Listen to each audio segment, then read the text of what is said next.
와라! 자, 이동식 에어컨 제가 지난번에도 한번 올렸는데요, 어마어마한 작업을 했어요. 이동식 에어컨이 구조적으로 더울 수밖에 없는 이유가 뭐냐면, 일반적으로 이동식 에어컨의 위쪽 부분과 아래쪽 부분에 흡기, 즉 바람을, 공기를 빨아들이는 구멍이 두 개가 있어요. 일반적으로 위에 있는 공기는 빨아들여서 찬바람으로 내보내는 그 공기예요. 다시 말해서 가운데 위쪽, 이 위쪽 부분은 우리가 일반적으로 벽걸이 에어컨에서 사용을 하는 실내기, 방 안에 다는 벽걸이 에어컨 실내기, 그거라고 생각을 하시면 되고요. 이동식 에어컨의 반 아래쪽, 이 아래쪽에 있는 거는 실외기라고 생각을 하시면 돼요. 근데 문제가 뭐냐면, 이동식 에어컨은 실외기와 실내기의 흡입구가 둘 다 실내에 있습니다. 실내기는 제치고 실외기만 놓고 봤을 때, 실외기에 그 공기를 흡입해서 배출하는, 실외기는 공기를 흡입해서 관을, 동그란 관을 통해서 외부로 배출을 해요. 그러다 보니까 이동식 에어컨의 경우에는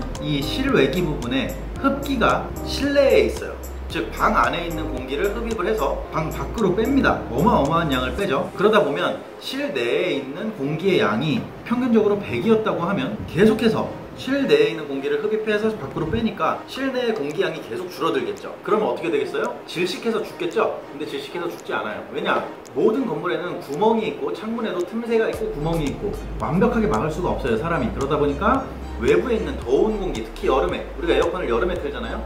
여름에 외부의 더운 공기들이 사이사이로 어마어마하게 밀려 들어옵니다. 그러다 보니까 아무리 틀어도 더운 거예요. 아무리 틀어도 일정 온도 이상 내려가지 않는 거예요. 그래서 해결을 어떻게 하냐 그러면, 이동식 에어컨의 아랫부분, 하단 부분, 즉 실외기 부분의 흡기도 관을 따로 만들어서 외부로 빼주면, 외부에 있는 공기를 흡입해서 외부로 다시 방출을 하기 때문에 실내에 있는 공기의 양은 그대로 유지가 됩니다. 그래서 실내에 있는 차가운 공기가 빠져나가지도, 그리고 들어오지도 않는 거예요. 그래서 제가 그 작업을 했어요. 그 작업을 하기 전에는 아무리 틀어도 실내 온도가 34도, 33도 그랬어요. 그래서 작업을 했어요. 여기서 주의하실 포인트는 배기, 즉 뿜어져 나가는 공기의 배기관이 흡기, 즉 빨아들이는, 실외기에 빨아들이는 배관과 근접해 있거나 혹은 맞닿아 있으면 안 돼요. 왜냐? 뜨거운 공기가 나와서 또 뜨거운 공기가 들어오는, 이게 어마어마하게 뜨거워요. 바깥에 아무리 한여름이라고 하더라도 한여름의 온도보다 더 뜨겁기 때문에 요걸 자꾸 빨아들이다 보면 에어컨 성능이 떨어져서 요 배기관을 좀 길게 빼주고요, 흡기관을 좀 짧게 했어요. 그래서 사진 여기 사진 여기 보이시죠? 요런 사진들, 이렇게 해서 사진으로 제가 이렇게 해서 이렇게 관을 만든 게 보이실 거예요. 관이 두 개가 보이시죠? 요런 것들이 작업을 했어요. 완벽하게 했어요. 그리고 나서 보시면, 자, 이동식 에어컨의 윗부분에다가 요게 공기가 이게 자꾸 이렇게 나오면서 좀 죽길래, 찬바람이 죽길래 만들어가지고 살짝 꽂아놨고요. 그러니까 이제 공기가 직선으로 나오겠죠. 이렇게 직선으로 나오게 꽂아놨고요. 그리고 이렇게 완벽하게 작업을 했어요.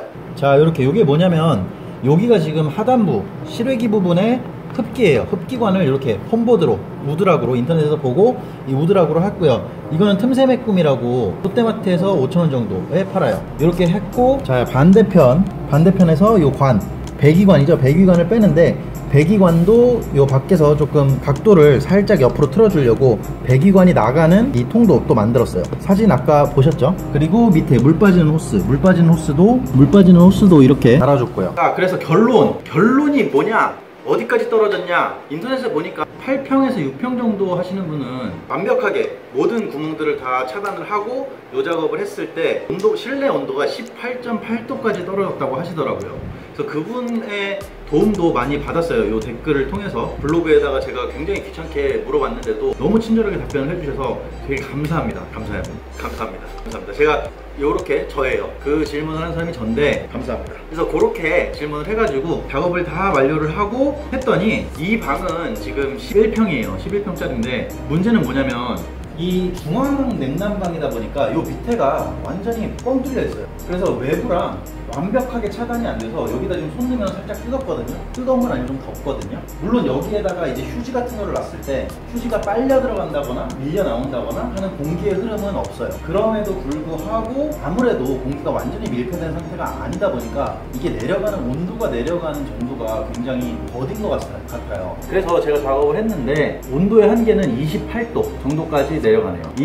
28도 정도까지 내려가고요. 물론 그 전에 34도였으니까 굉장히 많이 내려가는 거죠. 그래서 18도로 맞춰놨을 때 28도 정도까지 내려간다. 선풍기를 틀어놓으면 그냥 일반적인 정말 춥다 하는 영업장 말고 일반적으로 그냥 에어컨 틀어놨네 하는 영업장 정도의 수준? 막 덥다는 아닌데 그냥 나쁘지 않게 쓸 수 있는 정도의 수준은 돼요. 아무래도 뭐 모든 구멍을 다 막고 하면 한 25도까지 4도까지 내려가지 않을까 싶은데 이 건물의 구조상 특히 중앙 냉난방 하시는 분들은 이 작업을 하셔도 큰 효과를 보기에는 좀 힘들 것 같아요.